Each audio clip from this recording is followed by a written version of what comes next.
In the book Frankenstein by Mary Shelley, the antagonist's path to evil is a rather sad story.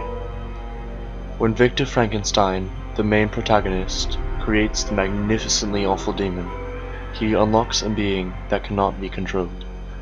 Because of his fear, he shuns his creation and runs away from it. Victor's insensitive nature drives the monster into a wretched state.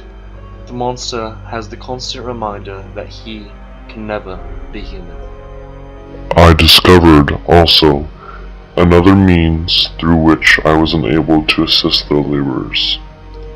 I found that the youth spent a great part of each day in collecting wood for the family fire, and during the night I often took his tools, the use of which I quickly discovered, and brought home firing sufficient for the consumption of several days.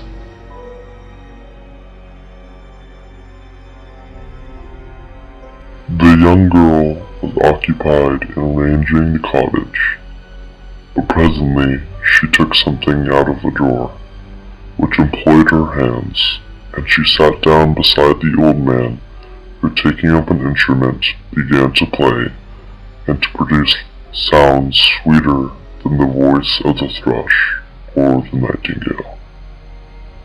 It was before a lovely sight, even to me, poor wretch who had never beheld aught beautiful before. As you can see, the monster was ever so curious about the beings which created him.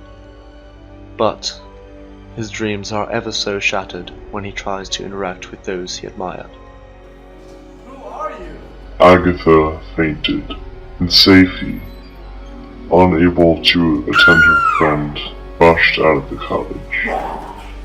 Felix darted forward, and with supernatural force tore me from his father, to whose knees I clung, in a transport of fury. He dashed me to the ground and struck me violently with a stick. I could have torn him limb from limb, as the lion rends the antelope, but my heart sank within me as with bitter sickness, and I refrained. Life for the demon was all but pointless.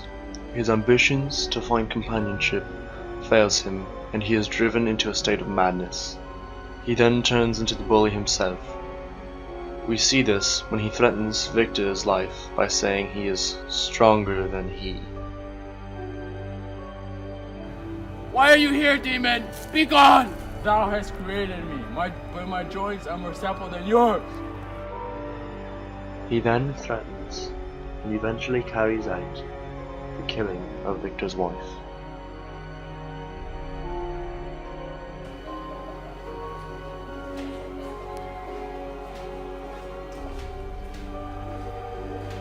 Shouldn't you be working? I will not create another monster like the fiend you are. I will get revenge, and I will be at your wedding night. The monster shows clear hatred for everyone and everything related to Frankenstein. He has killed most of Victor's family, constantly threatens Victor, and endlessly taunts him. In the very end of Victor's life, he dies because of the demon's toils on his life.